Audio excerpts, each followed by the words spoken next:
ইতিহাস গড়ে ভারতের টানা দ্বিতীয়বার শিরোপা জয়ের মধ্য দিয়ে পর্দা নেমেছে টি-20 বিশ্বকাপের। বরাবরের মতোই টুর্নামেন্ট সেরা পারফর্মারদের নিয়ে বিশ্বকাপ একাদশ নির্বাচন করেছে ক্রিকেট বিষয়ক ওয়েবসাইট ESPN ক্রিকইনফো।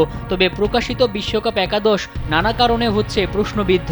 এইডেন মার্করামকে অধিনায়ক করে সাজানো একাদশে চ্যাম্পিয়ন হওয়া ভারতের 5 জন ক্রিকেটার রাখা হলেও অবাক করা বিষয় হচ্ছে জায়গা হয়নি রানার্স আপ হওয়া নিউজিল্যান্ডের কোনো ক্রিকেটারের। ওপেনার হিসেবে সঞ্জু স্যামসন ও মার্করামকে নির্বাচিত করেছে ESPN ক্রিকইনফো। তবে টুর্নামেন্টের সর্বোচ্চ রান সংগ্রাহক পাকিস্তানের ওপেনার সাহিবজাদা ফারহানের জায়গা হয়নি বিশ্বকাপ একাদশে। স্যান্ডেলিনা সো, রূপচর্চায় আভিজাত্য। এছাড়া কিউই ওপেনার ফিন অ্যালেন ও টিম সাইফার্ট হতে পারতেন বিশ্বকাপ একাদশের অংশ।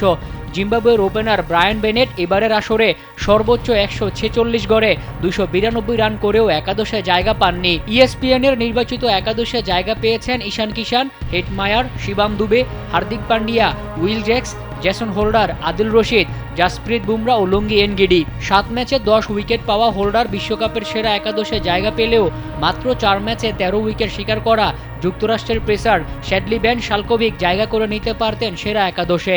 ইংল্যান্ডের লেগ স্পিনার আদিল রশিদের জায়গা পাওয়া নিয়েও উঠেছে প্রশ্ন, যেখানে তার বিকল্প হতে পারতেন মিচেল স্যান্টনার।